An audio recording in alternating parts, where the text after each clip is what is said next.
नमः पार्वती पतिये हर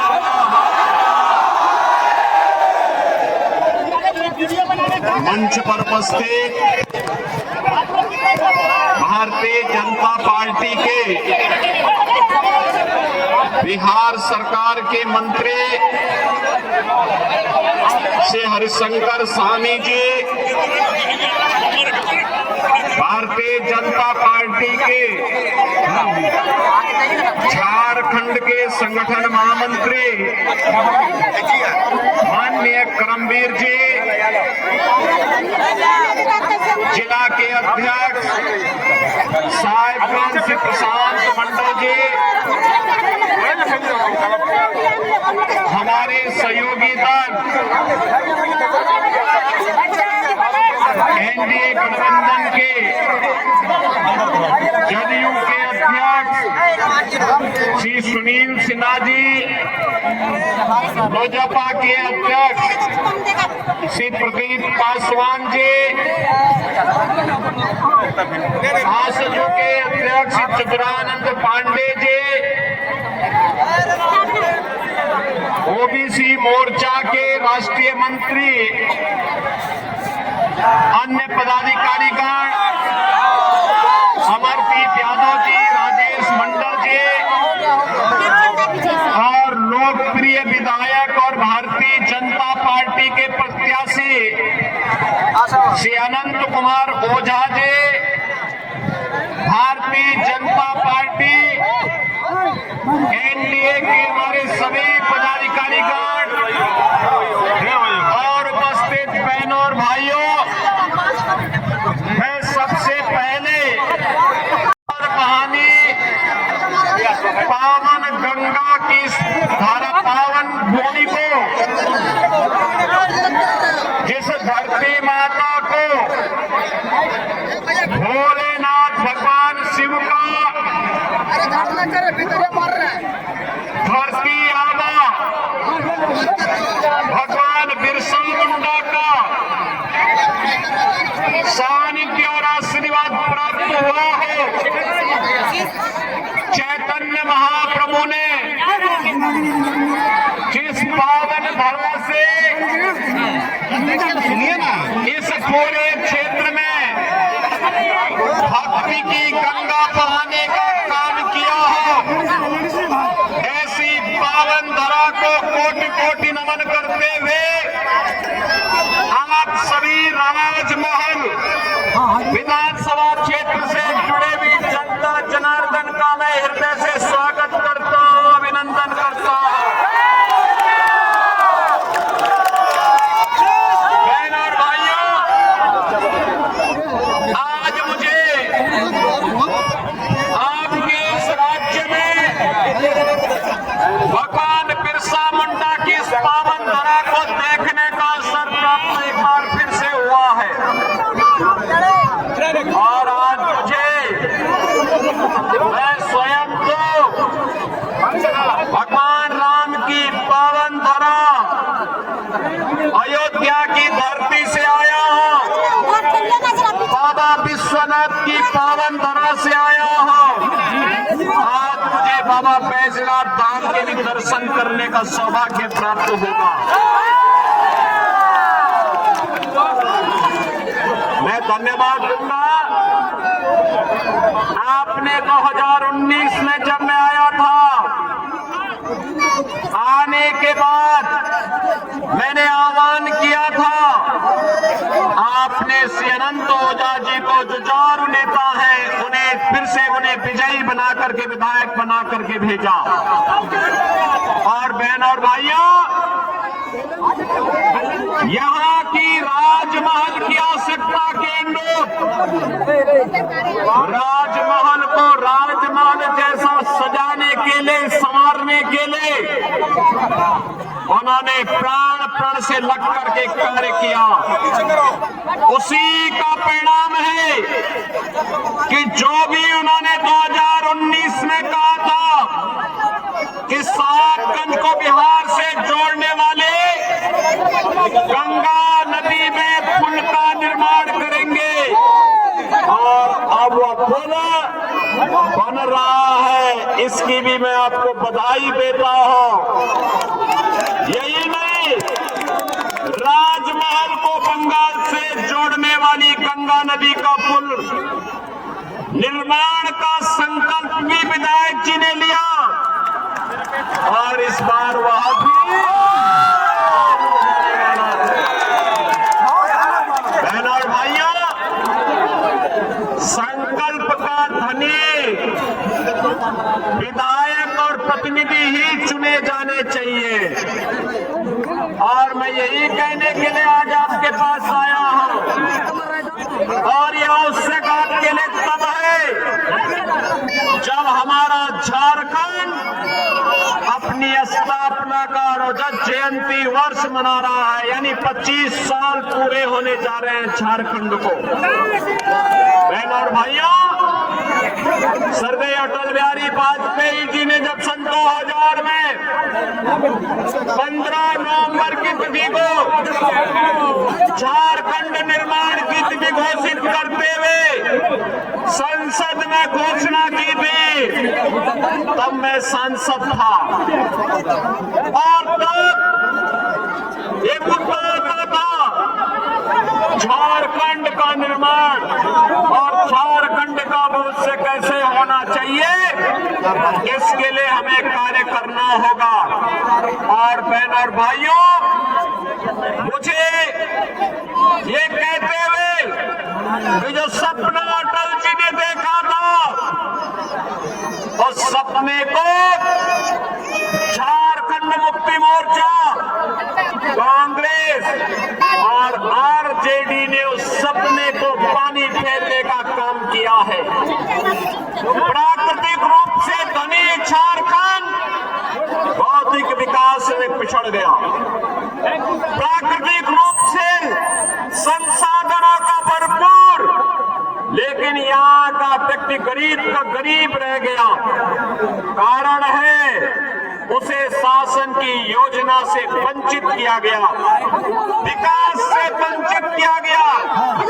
यहाँ पर नागरिक, यहाँ का जनता जनार्दन गरीब है, लेकिन झारखंड मुक्ति मोर्चा के मंत्री आलमगीर के घर में नोटों का पहाड़ मिल रहा है, उसके नौकरों के घर में नोटों का पहाड़ मिल रहा है, कांग्रेस के सांसद के घर में नोटों का पहाड़ मिल रहा है। बहनों और भाइयों, क्या ये पैसा कांग्रेस का था क्या ये पैसा झारखंड मुक्ति मोर्चा का था क्या? और क्या ये पैसा आरजेडी का था क्या? ये पैसा मोदी जी के द्वारा झारखंड के विकास के लिए भेजा गया पैसा था। ये पैसा झारखंड की जनता के विकास के लिए भेजा गया पैसा था, जिस पर झारखंड मुक्ति मोर्चा और कांग्रेस के नेताओं ने डकैती डालने का काम किया है। और इसीलिए झारखंड में भारतीय जनता पार्टी की डबल इंजन सरकार आवश्यक है। यही आह्वान करने के लिए आज मैं आपके पास आया हूं, आपसे कहने के लिए। बहनों और भाइयों, मुझे बताया गया कि राजमहल, साहबगंज और उसके आसपास के क्षेत्र को बांग्लादेशी घुसपैठी और रोहिंग्या मुसलमानों के अनैतिक और अवैध गतिविधियों का एक गढ़ बनाने का काम हो रहा है। याद करना, जहां कहीं भी भारतीय जनता पार्टी नेतृत्व की डबल इंजन की सरकार है, वहां पर घुसपैठिए के लिए कोई जगह नहीं है, कोई जगह नहीं है। यहाँ पर जो लोग धक्का दे रहे, थोड़ा पीछे की तरफ चलता है, एक कदम थोड़ा पीछे चल देते, आगे कुछ बच्चे और महिलाएं बैठी हुई हैं, उनको सुरक्षित बैठ जाएंगे। सब लोग आराम से बैठिए, हम लोग आराम से बोलने के लिए आए हैं। थोड़ा पीछे है और एक डबल इंजन की सरकार होने प्रदेश में न घुसपैठिए है, न कोई गौ हत्या करने का दुस्साहस कर सकता है, न कोई किसी बेटी के साथ बेटी की इज्जत पर हाथ डालने का दुस्साहस कर सकता है। और अगर किसी ने घुसपैठ की, किसी ने बेटी की इज्जत में हाथ डालने का कार्य किया, किसी ने गौ हत्या किया, तो मान करके चलिए कि यमराज के घर के लिए उसका टिकट। यह काम केवल भाजपा करेगी, यह काम भाजपा गठबंधन ही कर सकता है। यह काम झारखंड मुक्ति मोर्चा और कांग्रेस नहीं कर सकती है। और इसीलिए मैं कहने के लिए आया हूं, बहनों और भाइयों, मोदी जी ने तो एक बात आपसे कही, और वह कही उन्होंने कि झारखंड में जैसे ही 23 नवंबर को जो रिजल्ट आएगा, पहले चरण का चुनाव संपन्न हो गया है। पहले चरण का चुनाव 43 सीटों पे संपन्न हो चुका है और बाकी 38 सीटों पर 20 नवंबर को चुनाव होने जा रहे हैं। बहनों और भाइयों, अब तक के रुझान बताते हैं, अब तक के रुझान बताते हैं कि भारतीय जनता पार्टी के नेतृत्व में एनडीए यहां पर 2/3 से अधिक सीटों पर विजयी बनकर के पूर्ण बहुमत की सरकार बनाने जा रही है।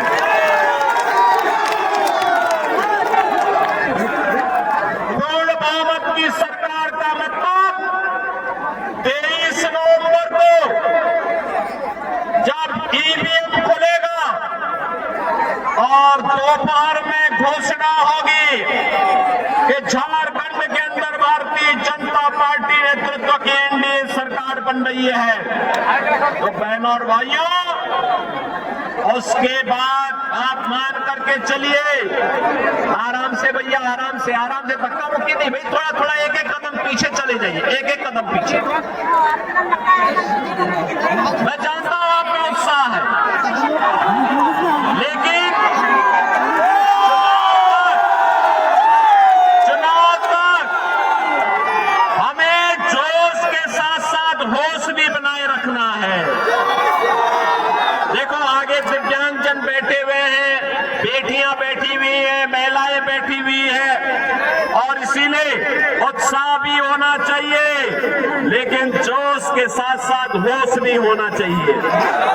नहीं तो एक घुसपैठिए कहीं भी सेंधमारी करने का काम करेंगे, और इसलिए तो सेंधमारी करने का अवसर नहीं देना है।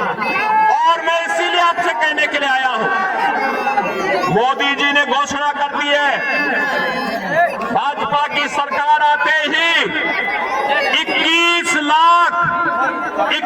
लाख परिवारों को प्रधानमंत्री आवास योजना में एक पक्का घर देने का काम करेंगे, एक पक्का घर।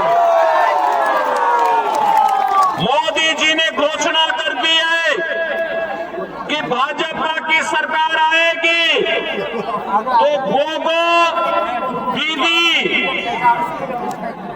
योजना के अंतर्गत हर महिला के खाते में हर महीने 2100 रुपये देंगे, 2100 रुपया हर महीना उपलब्ध करवाएंगे।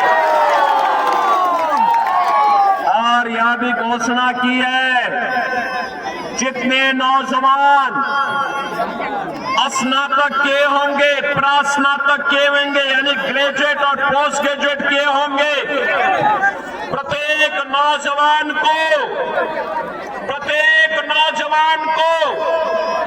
2000 रुपये हर महीने उपलब्ध करवाने का बेरोजगारी भत्ता उपलब्ध करवाएंगे।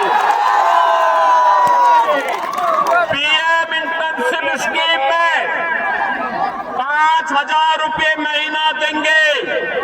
और यही नहीं, यह भी कहा गया है, यह भी भारतीय भारतीय जनता पार्टी का संकल्प है कि बहनों और भाइयों, ये जितने भी घुसपैठिए हैं, इन घुसपैठियों को जैसे ही सरकार बनेगी, एक तरफ इन घुसपैठियों को लात मार करके बाहर करने का काम करेंगे और दूसरी तरफ 1.5 लाख सरकारी नियुक्ति का विज्ञापन भी झारखंड के अंदर जारी होकर के पारदर्शी तरीके से झारखंड के युवाओं को सरकारी नौकरी झारखंड के अंदर ही देने का कार्य किया जाएगा। भारतीय जनता पार्टी ने संकल्प लिया है और वह संकल्प लिया है, भारतीय जनता पार्टी का संकल्प है कि हर परिवार को घर बनाने के लिए फ्री में बालू उपलब्ध करवाने का काम करेंगे। भाइयों, मैं आप सबसे अपील करने के लिए आया हूं, आज आप देखते होंगे जहां पे भारतीय जनता पार्टी की डबल इंजन की सरकार है, वहां न दंगा है न कर्फ्यू है, वहां पर न बेटी की सुरक्षा पर खतरा है, वहां कोई गुंडागर्दी नहीं है, वहां पर विकास है, वहां पर समृद्धि है, वहां पर सुशासन है, वहां पर किसी भी प्रकार की अराजकता नहीं, विरासत और विकास का बेहतर समन्वय है और वहां पर कोई समस्या नहीं है। आपने देखा होगा 500 वर्ष पहले अयोध्या में राम मंदिर को तोड़ा गया था, डबल इंजन की भाजपा सरकार आई, आज अयोध्या में भगवान राम का भव्य मंदिर का निर्माण अयोध्या में राम मंदिर का निर्माण, और राम मंदिर का ही नहीं, श्रृंगवेरपुर में, याद करना, श्रृंगवेरपुर में भगवान राम और निषाद राज की 56 फुट ऊंची प्रतिमा भी वहां बना करके स्थापित कर दी गई है। बहनों और भाइयों, अयोध्या के जितने भी यात्री विश्रामालय हैं, उनका नामकरण भगवान राम के वनवास के कालखंड के दौरान सबसे पहले मित्रता का हाथ निषाद राज ने बढ़ाया था और इसलिए हर विश्राम स्थल का नाम वहां पर निषाद राज गुहा के नाम, जहां पर श्रद्धालु जनों को शुद्ध भोजन उपलब्ध होता है, माता सबरी के नाम पर किया गया है। और इसलिए बहनों और भाइयों, मैं आपसे कहने के लिए आया हूं, भारतीय जनता पार्टी नेतृत्व की ये सरकारें सुरक्षा के लिए, सुशासन के लिए, समृद्धि के लिए कार्य कर रही है। देश तब गुलाम हुआ था जब हिंदू बटा था। बहनों और भाइयों, अब बंटना नहीं है, बटे थे तो अब बंटना नहीं है, एक रहेंगे,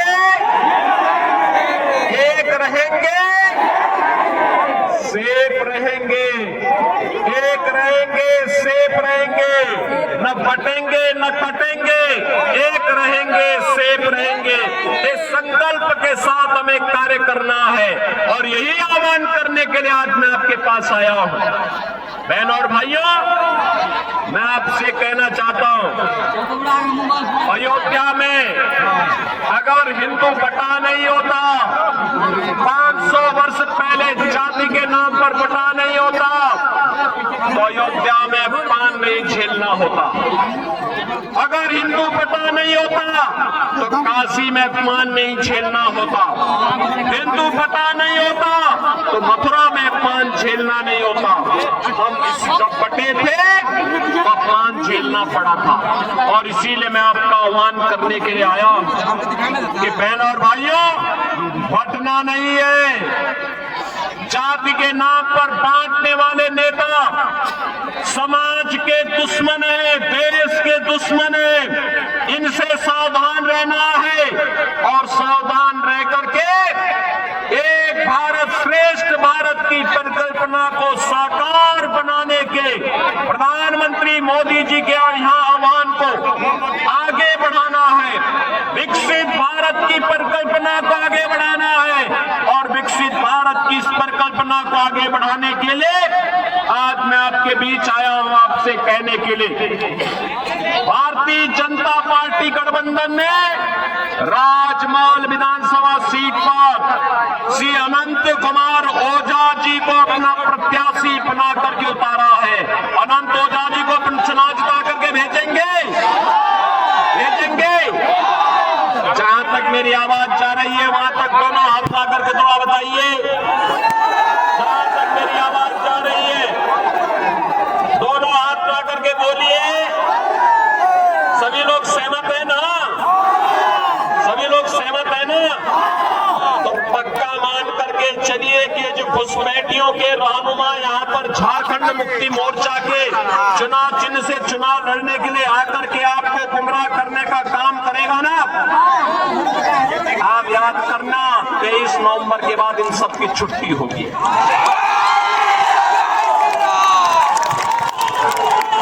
23 नवंबर के बाद ये सबका हिसाब पक्का होगा। इन्होंने जितना लूटा है एक एक भाई का हिसाब होगा, और इसीलिए कहने के लिए मैं आया हूं, गौ हत्या बंद होगी, बेटी और व्यापारी की सुरक्षा की पुख्ता व्यवस्था होगी। गो दीदी योजना के अंतर्गत हर महिला को 2100 रुपए हर महीने प्राप्त होंगे। 21 लाख परिवारों को एक एक आवास उपलब्ध होगा, और यही नहीं, हर नौजवान को 2000 रुपए महीने का बेरोजगारी भत्ता भी उपलब्ध करवाने का काम भारतीय जनता पार्टी के नेतृत्व करेगी। सभी लोग सहमत हैं? अनंत ओझा जी को भारी बहुमत से विजयी बना